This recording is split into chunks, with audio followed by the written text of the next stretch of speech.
¿Cómo se relacionan las fake news con el proceso de la opinión pública? Mi nombre es Ezequiel Escobar del Río, estudiante de las carreras de Publicidad y Relaciones Públicas en la Universidad de Palermo. En el día de hoy estaré presentando, bajo la modalidad del tribunal, la materia Relaciones Públicas 4. Para comenzar, a lo largo de la cursada y del proyecto integrador nos preguntamos cuál es la definición más apropiada en estos tiempos para definir el concepto de la opinión pública. De esta manera pasamos por algunos autores que utilizan diferentes marcos de referencia, pasando por Bachelard Littman a través de su visión mental estereotipada, Hans Speyer con una perspectiva liberal democrática, Otto Bauhaus y su posición sistemática, informativa, y Jürgen Habermas a través de su perspectiva crítica de la sociedad burguesa y representativa de la sociedad de masas. Pero debido a los múltiples criterios elegimos aquella que resume los aspectos más importantes de cada una para este proyecto integrador, donde a través del autor Cándido Monzón Arribas, en el libro Concepto de la Opinión Pública, definimos a la misma como la discusión y expresión de los puntos de vista del público o los públicos sobre los asuntos de interés general dirigidos al resto de la sociedad y sobre todo al poder. Es así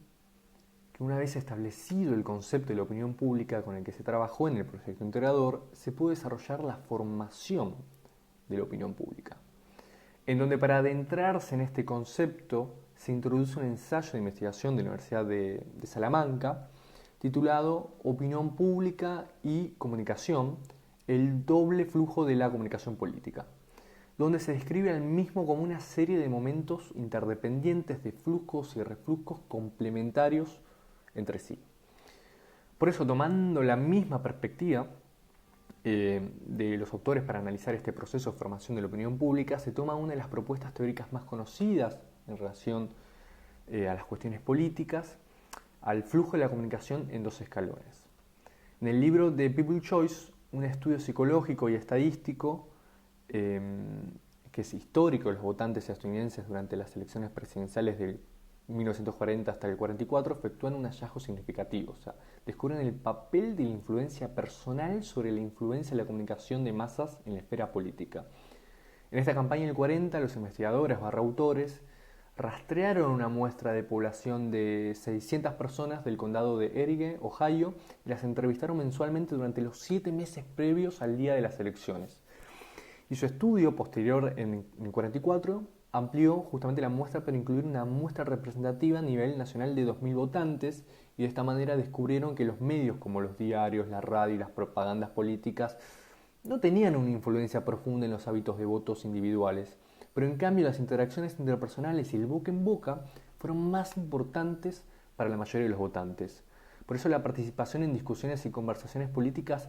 era característica sobre todo de aquellos individuos que todavía no habían decidido su voto y que por lo tanto eran permeables a esa influencia en mayor medida. La exposición directa a los medios, en cambio, parecía justamente concentrarse en un pequeño grupo de votantes, y además las correlaciones indicaban que las personas que tendían a exponerse a un medio también eran más proclives a exponerse en alto grado a los otros medios de comunicación disponibles. Esos altos niveles de exposición se correspondían con los sujetos que se declaraban más interesados por la política y con quienes tenían una decisión de voto ya tomada. En todas las fases de la campaña se presentaron como quienes más leían y escuchaban información proveniente de los medios. Por eso, la evidencia sugiere entonces que la información pasa de los medios a los individuos más atentos e informados y que luego ellos retransmiten esa información junto con su propia interpretación y traducción del contenido de las comunicaciones por canales interpersonales a otras personas que tienen menor contacto directo con los medios y a quienes no les genera inconvenientes depender de los demás para obtener información. Este proceso recién descrito fue denominado por sus descubridores como el flujo de las comunicaciones en dos escalones o doble flujo de la comunicación. Esta propuesta sugiere que los individuos forman parte de grupos que tienen sus propias normas y valores y que dentro de ellos los líderes de opinión cumplirían la función de tamizar o filtrar las comunicaciones procedentes desde afuera. Por eso, A través de todos estos conceptos mencionados pudimos adentrarnos en los otros análisis desarrollados en el proyecto integrador, como la identificación de las narrativas, el perfil del público, los argumentos y los espacios comunes. Y es acá donde me detengo para adentrarme en los flujos de la comunicación y comprender el modelo de la cascada de Deutsch. En su análisis del proceso de decisiones, Karl Deutsch es quien más lejos llegó a la aplicación del estudio de los flujos informativos a la política. Lo que Deutsch llama un modelo simple en cascada es un sistema abierto con 5 niveles de actores, donde en cada nivel, en palabras del propio autor, está formado por una reserva distinta de opinión pública o de opinión de élite. Es decir, cada una de estas reservas está conectada a un grupo determinado y complejo de instituciones y estatus sociales. Por eso, en el primer escalón, podemos encontrarnos con la élite socioeconómica, que está formada por el 2 o 3% aproximadamente de la población, y está conformado por accionistas, empresarios, inversores, ejecutivos, bancos y corporaciones. Después, en el segundo escalón, está formado por el sistema político gubernamental, o sea, el gobierno nacional de cada país, otros miembros del poder ejecutivo, legislativo y judicial. Y en el tercer escalón tenemos a los medios informativos, que están formados por los diarios, las revistas, emisoras de radio, televisión, redes digitales de comunicación y datos.